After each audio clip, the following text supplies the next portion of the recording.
Helen of Fourgates by Ethel Carnie. Chapter 7. Martin calls on his saints. Well, Abel Mason turned from the fire to look at Martin, who had just entered, drenched to the skin. "How were Milly?" he asked, giving no sign that he had seen Martin that morning by the river.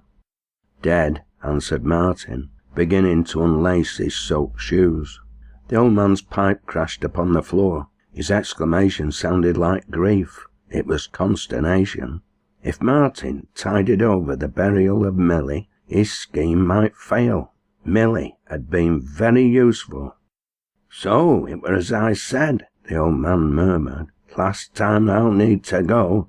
"Aye," acquiesced Martin. He kicked his other boot away like a part of life he wished to be rid of.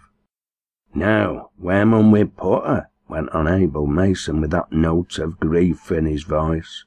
"Put her?" ejaculated Martin. "She's coming home to th' only two in world wi' her blood to be buried," said Abel. "Aye, a drop o' blood goes a terrible long way. She mun be browt to her own kith and kin." Martin did not answer. "I could shift back again in 3 days," said old Mason, to let Martin know he wanted his room. Martin stood erect. "I shan't need room," came tersely. "Eh?" The grating of the chair leg and his heavy shoon drowned the joy in his voice. "I shall want my wages," Martin told him. There was impatience in his tone.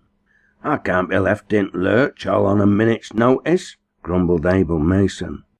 He could not spare Helen these 3 coming days of exquisite agony, though it was sailing near the wind to risk it. 3 days of terrible hope for her that would exhaust her. Then she would be washed up to day's feet by the tides of despair.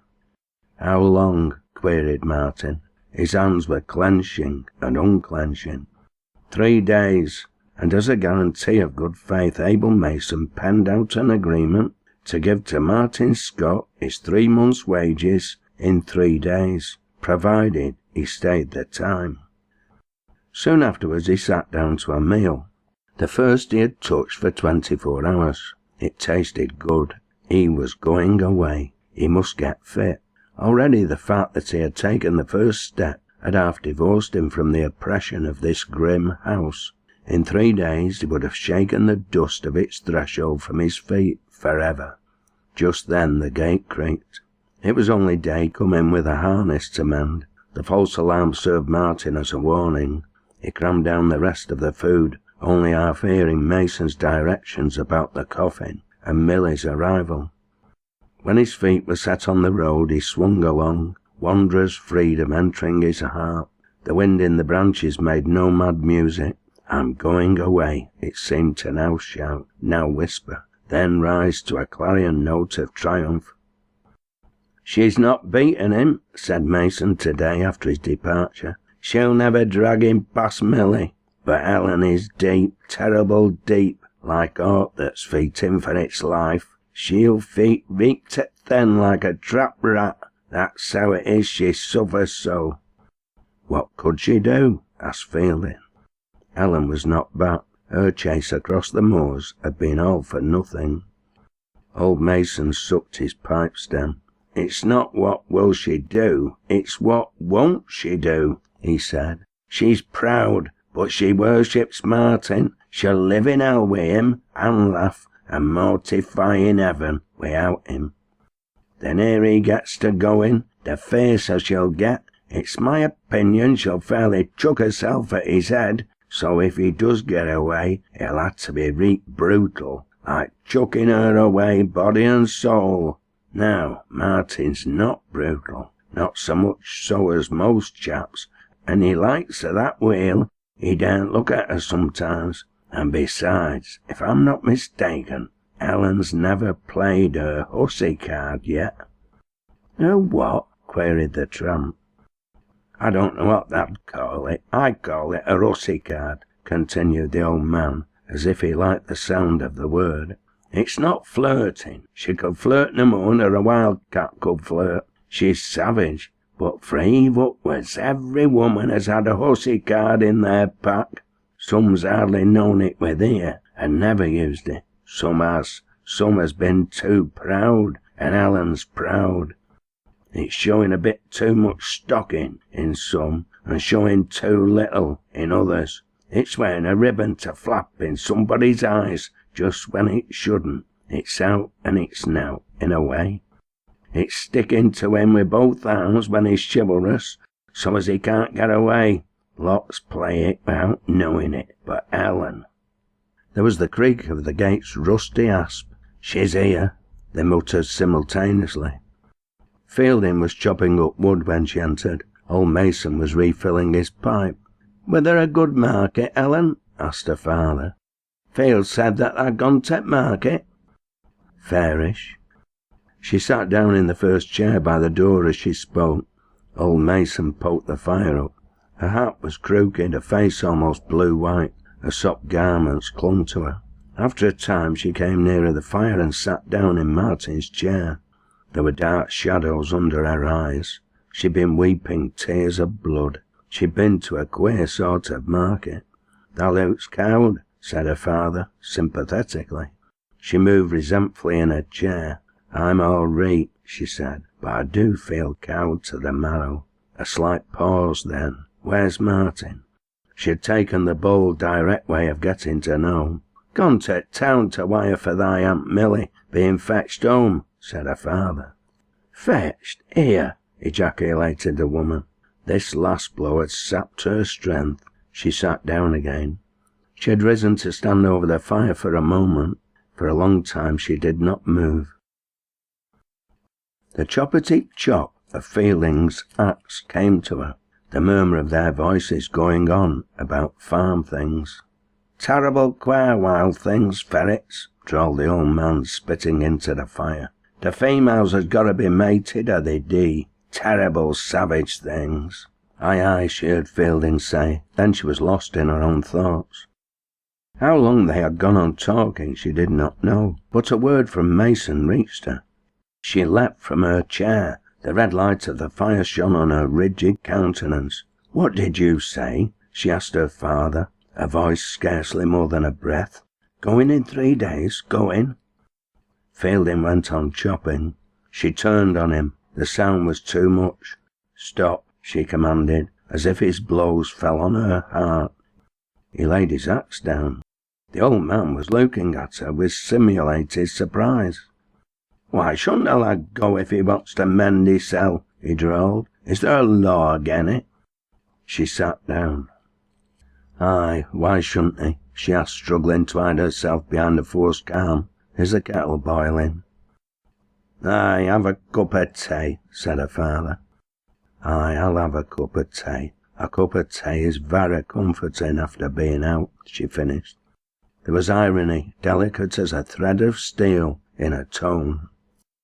A cup of tea to console her for the loss of Martin Scott. There was some in Foregate she knew who took a cup of tea when in sorrow. It was a womanly and orthodox beverage, and she was a Foregate's woman. She sat, stirring her pot round and round, that smile on her face that was like moonshine on a field of polar ice. Amos Tripp rattled into the yard with the empty kits. Helen dragged them in and scolded them, ready for morning. The long hours trailed by.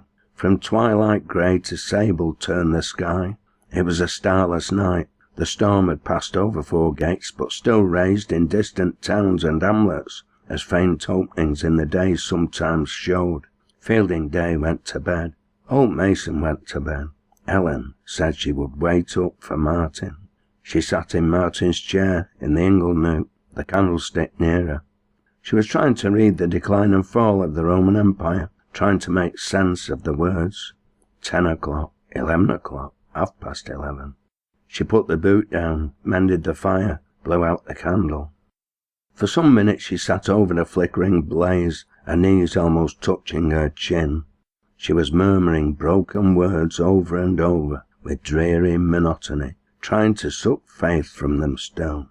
They were the words of the spell she had spoken in the autumn wood. They were spoken differently now. Some of the fire of faith was gone. What they lacked in fire, they had gained in the ferocity of despair. She drew the long settle up to the fire, placed a cushion made from an old garment for her tired head, and lay down. The dog was nosing about amongst clothes hung in one of the corners. She watched him begin to lick one of the hanging sleeves. It was Martin's old coat. Rising, she went to the corner and lifted it down. Jealously lifting it from reach of the dog, she pressed it against her bosom. "Maybe I come a mad folk," she murmured to the dog. "Maybe it's a form of madness to love, as the dogs love their masters." She pulled off her bodice with its Sunday loop, and lay down, wrapped in Martin's rough coat. The touch of it on her bare neck and arms was a sweet agony. She smelt at the sleeves, and crushed the roughness of it closer to her. The dog came scenting it too. "We're savages, thee and me," she said to the dog. Then more quietly, "I mun sleep. It'll take me all my time to beat him." Then she fell to stroking the coat again. Soon she was asleep even with the doom of Martin's going hanging over her, asleep because sleep was strength, and she willed it to be strong, to go down, if she went down, a fighter. A low growl from the dog wakened her. The telltale gate had creaked. She heard Martin's funny little cough, somehow characteristic of the man, short, brusque, cautious. Then the door opened. He came into the glimmer of the kitchen. The shadow was on the dark settle. The darkness of his coat hid Helen, and she had turned her face to the settle back, only her black hair streaming wide. His own thoughts made him unobservant. He fumbled about for matches, but found none. A movement of the dog's led him to see that Helen was laid upon the settle. The last time he had seen her, she had fallen exhausted on the bents, giving him his chance to lose her by going into a curtain of trailing mist. "Aren't I going to bed?" he asked. His tone held a civil friendliness that struck on her ears with a death-like sound of farewell. He was so sure of himself that he could greet her without either bearishness or aloofness. "No," she said, without stirring. "What is there to sleep for, to eat for?" There was a short silence. "Thou'rt going away, Martin," she said. "Aye," he answered with pleasant openness. "So'm I," she said. "It's no good using threats," said Martin. "Now will stop me now. I'm just going." "I'm not threatening, I mean it. I shan't eat, Martin," she said. "Well, I'm going to eat," he said callously. He stirred about, lit the candle, made his supper ready, and sat down. When he'd done his meal, he pulled off his boots, stood them neatly together under the table, took up the candle, and was moving away with a quiet good night. "Art taking Leet away with thee?" she asked. He came back. "Where shall I set it?" he asked. "There," she told him. He placed it on the chair drawn near to the settle. The light fell full on her face, now turned towards him. There was a wretched sickliness about her look that startled him. "It's like to be, Helen. It's like to be, Helen," he said. He was going to sit down by her side and argue rationally about it. She turned her face to the settle-back again with a slow movement of despair. "I shan't eat any more," she said. Martin sat down on the chair and held the candlestick on his knees. "That's silly," he said. "Silly to stop eating when the sun's gone out," she laughed. "I don't want thee to die, Helen," he said, godlike. "But tha'd leave me to be buried alive in Foregates, to dry rot, me, a live woman with blood in me veins. Tha'd leave me to starve and hunger and thirst and curse the stones beneath my feet as if they were a prison yard. Tha'd leave me to go on year in, year out like a leper thou daresn't touch, and be glad I lived till I grew old and leaden and thin as a shadow, a passionate shadow, a ghost without cravings after life, like they say folk are that are killed in back and loiter round place. Tha'd be comforted away with some other woman, and childer to climb on thy knee, to think poor Helen still went on eating and sleeping and doing odd jobs here in Foregates and thinking of thee, till death came, or what thou feared. But thou shan't have that comfort, Martin Scott. It's only custom to go on eating when best has gone out of life, I've not had aught to eat for a day. Thou goes in 3 days. 6 days after thou leaves Foregates, I shall have gone further." She ceased. Martin had listened to the changes in that low voice as a bird might listen to the whistle of the fowler. "Thou couldn't do it," he said, with knitted brows. She turned the daring beauty of her eyes on his. "Why not?" she asked. "'Twould be wicked," he said. "That's to fall back on what parsons say," she said. "What they've always said to crush down the desire to be happy, like birds and beasts are happy. Say summat out of thy own heart, Martin. Don't parrot the parsons." "Thou'rt a liar," said Martin. "There's no parson about me." "Thou'll leave me in Foregates, Martin?" she asked. He did not speak, but his lips were locked. "Thou'd leave me here, me, that am all thine, Martin, thine. Every bit of my body, every corner of my soul, every pulse on me, thou'll go away from me as if thou'd had no responsibility for me, and thou'd naught to do but go away. I wouldn't leave a dog so, a manging, miserable, whining cur that wanted me, that had no one else. Coward, what did ta come to th' farm for, and stand and look at me through White Gate?" She was sitting up. Her eyes were ablaze in the wretchedness of her face. There was a terror in her voice that he had never heard before. "Woman," said Martin. There was terror in his tone too. His voice was quivering. "Aye, woman," she repeated. She had crystallized in her tone the scorn of the platitudes tossed to woman in place of happiness all through the ages. She beat at her breast with her pale hands. "Thou'rt hysterical," began Martin. "Happen," she smiled, cold as glass. "Happen. The sea when it craves, the wind when it sighs, the rain when it weeps, it's hysterical. It's a custom to tell women so, like it's a custom to keep on eating." "Thou'll hurt thyself," he chided, catching at one of the hands that still beat at her breast, even as some savage woman might rock herself and beat her bosom at the coming of death to take from her all she loved. "Why shouldn't I hurt myself when thou can hurt me?" she asked. "Why shouldn't I beat breasts that aren't fit to nourish? Why should I have to hold to a life that's not fit to pass on, like a torch is passed on, forever and forever?" He bowed his head. "Good night, Martin," she said. "Good night. Go and sleep." He rose and stood up by the settle, looking down on her, candle in hand. He felt guilt upon him as he bent down, a plea in his eyes. "Kiss a coward."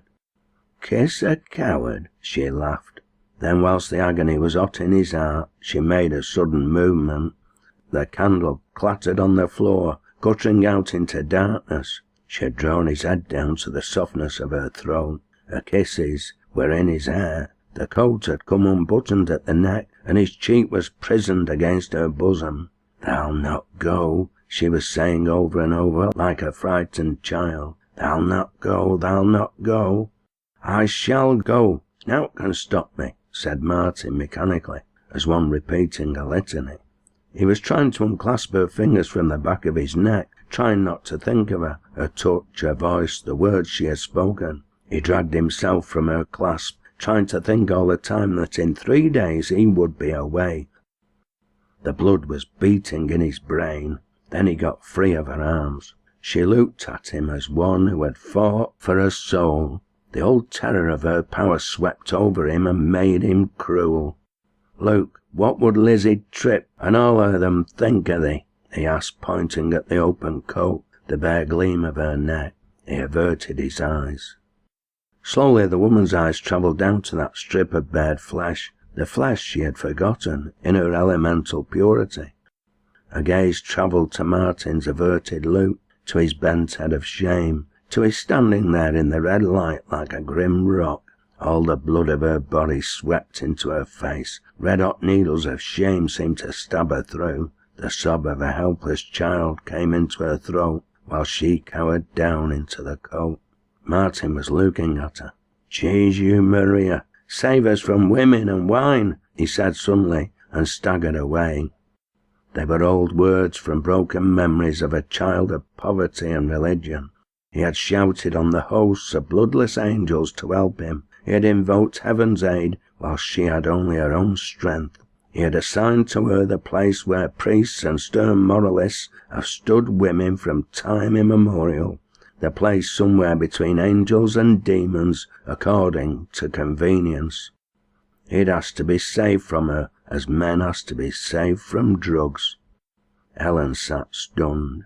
She heard him open a little window in the passage, a window that looked out on a bed of white pansies. He was standing to let the wind blow on him, she guessed. He heard her low voice from behind the closed door. "Coward," she said, "coward, to shout to heaven. It's Werner getting drunk. Coward. All men have been cowards sin Adam. Cowards, beasts." There was deep silence. Then she heard his steps move along the stone corridor and up the stairs where Millie Mason would soon be carried. She sat over the fire. There was something cowering in her attitude still. It reflected her mind. She clutched the coat up to her throat, but there was only the dog, the great, loving, unquestioning soul, clothed in hair and flesh, to look at her. Martin had cried out on the immaculate mighty ones to protect him from her at the sight of a bit of flesh. A power she had never thought to use was laid bare to her. It was the card in the pack which she had never played. It lay there, powerful, come up through the ages, having broken the hearts and crazed the brains of mighty men. Antony, Nelson, Napoleon, aye, even the gods themselves. She stared at the fire as if she saw it there, potent, magical. She laughed, as she had felt like laughing before, at the discovery that her physical weakness was a keener weapon than her strength, her courage, her defiance and attack. She opened the coat and stared down at that strip of soft white flesh. "Dust to dust," she murmured, touching it. The dog came and laid its head on her knee. She stared into the soft amber eyes that could blaze with the fires of hate on stranger and enemy. "There's no soul," she said to the dog. Nero blinked. "Nobody tries to shame thee alive," she said, stroking the soft ears. A croon came into the dog's throat at the touch. "Thou never asks questions. Thou just loves," she said.